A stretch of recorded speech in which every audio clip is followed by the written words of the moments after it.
Resolved, professional athletes should be limited to a lower amount of money earned per year. There are people who are more important to the U.S. that should be getting more money than an athlete playing in professional sports.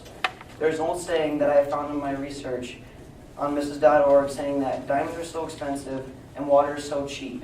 And water is essential to every living thing on earth, like teachers are essential to us. And diamonds are just a luxury, like the athletes. All they do is get paid and make a ton of money. We are all talented at many things. It is whether we are physically talented like athletes or mentally talented like teachers. Being an athlete is no more important than the people who encourage the future generations and the ones beyond. It is sickening to know that professional athletes get paid more than such valuable people. Teaching is one of the most economically important occupations because our future economy relies on the education of its youth. Yet teachers are paid astronomically less than the average professional athlete is. In fact, each basket Kobe Bryant scores earns him an equivalent to the average classroom teacher's yearly salary.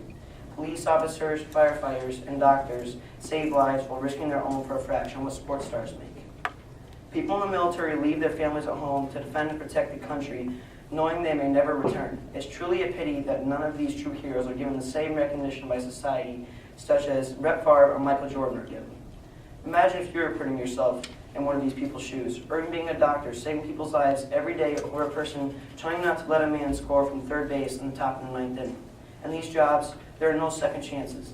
If you accidentally slip on a patient during surgery or not complete the task perfectly, and your patient dies, the one responsible is now without a job. But if you miss a game-winning catch or you strike out, it's okay because you're still going to get paid millions. Major League Baseball may be responsible for the rising salaries in all athletes.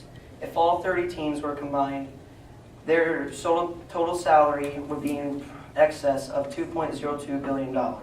That translates to $67.6 million per team and $2.7 million per player. There are currently 41 players in the majors who make more than $10 million per year. One of those 41 players is Alex Rodriguez. He is the highest paid baseball player in the world. He makes $22 million a year. You think he can afford to get extra cheese on his Big Mac? Rodriguez and Boston Red Sox outfielder Manny Ramirez are the highest paid baseball players in the MLB. Ramirez is a distant second with a modest $17.2 million a year. Could A-Rod really spend $22 million, honestly? I doubt it. Now how about getting paid $22 million every year for 7 years? No one in the world could ever use up all that cash. These amounts of money we are giving to people is just skyrocketing, and all we do is sit back and watch. If the general manager would stop paying them so much money and give it to a needy family or charity, sports should go back to the way they were before. Just plain old athletes having a good time in the sport they play and having their favorite fans cheer them on. The pay of athletes has gotten out of hand, and we have lost sight on stopping it. We need to change it back to the way it was before a huge amount of money was involved. We have reached a point in time that if we don't stop it now, we may never see sports the way they used to be. We need to leave something for our future in education and government, and not leave these young children trying their hardest to be something better than a person running around throwing and kicking a ball. My opponent said that athletes get paid money and they don't use it. But in reality, athletes do use the money they earn, just like a teacher or a doctor or any other profession that's in this world. Athletes are going out to every practice and every game knowing that they're going to get hurt, knowing that in some way, whether it's their head or their knee or their ankle, they're going to get hurt. They have to have the money to be able to pay all their injuries. On top of that, athletes don't just use their money to pay for injuries. A lot of athletes donate to charity, whether you think that they just use it to buy themselves drugs or to bail themselves out of jail. Therefore, even though athletes do get paid a lot of money, they don't just put it not to use and store it in their bank account. They use it for many reasons, such as injuries and charity and helping their families.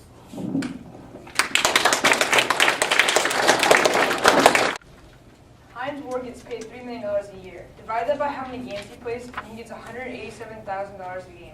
If you think about it, that's not that much money considering the need for injuries such as concussions, broken bones, and even life-threatening injuries. A doctor, on the other hand, makes $519,000 a year and typically works at the same time as their families and do not get hurt in their job application. Athletes get paid just right. They get paid so much money because they have to do so much.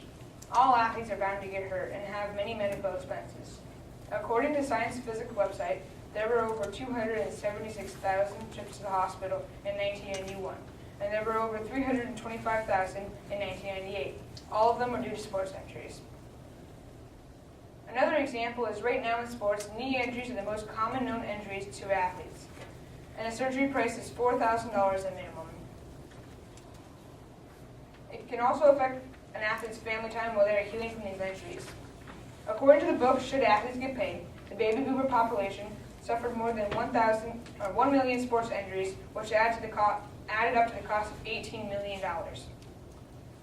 So if they don't have money to pay for these injuries, then the government will have to, and the government will go even more into debt. Another example why athletes get paid the right amount is because they give some of their money to charity. According to TotalProSport.com, David Robinson donated an unexpected $5 million to a college prep academy in economical challenges in San Diego neighborhood. But he did not stop at $5 million. In fact, David Robinson and his wife have donated over $11 million to the Carver Academy. This shows that athletes take time out of their work and give their money to charity. I believe that Going Pro has its price. As stated by Bankrate, pro athletes get taxed when they go into a different game, go to play a game in a different state. This is called the job tax, and a stadium can charge whatever rate they want to. Finally, athletes' careers end 20 to 40 years earlier than the average profession. So even though it may seem as if they're getting paid extra money a year, in the long run, an average person will end up earning close to the same amount. It would just take longer to get there. This shows that pro athletes need a lot of money to pay for these taxes and their money for retirement. As you can see, athletes deserve to get paid this amount of money. They give up their family time and put their bodies through many injuries that can last a lifetime. They give us entertainment so that we're not bored all the time. They also have no time to do anything else but practice every day. They also need money to support their family with food, shelter, and many other things. This is why they deserve to get that amount of money.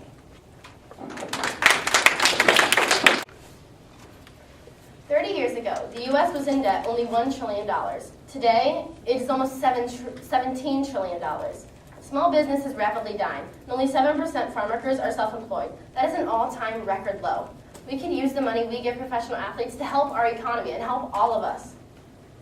More than 1 million students are homeless in the U.S., and kids who are homeless usually have parents who are unemployed. There are 15 million Americans who are unemployed. Think of how many children that those people need to feed but can't because they don't have a job. It is unfair that professional athletes get paid so much when others get paid nothing at all. In 2011, the mean hourly wage was $21.35, but many get paid much less. The amusement park and recreation workers, $9.50 an hour. Fast food cooks, $8.91 an hour. These are average people, and they need food and shelter, but they don't have enough money to get the luxuries of what professional athletes get, like multiple houses and multiple cars.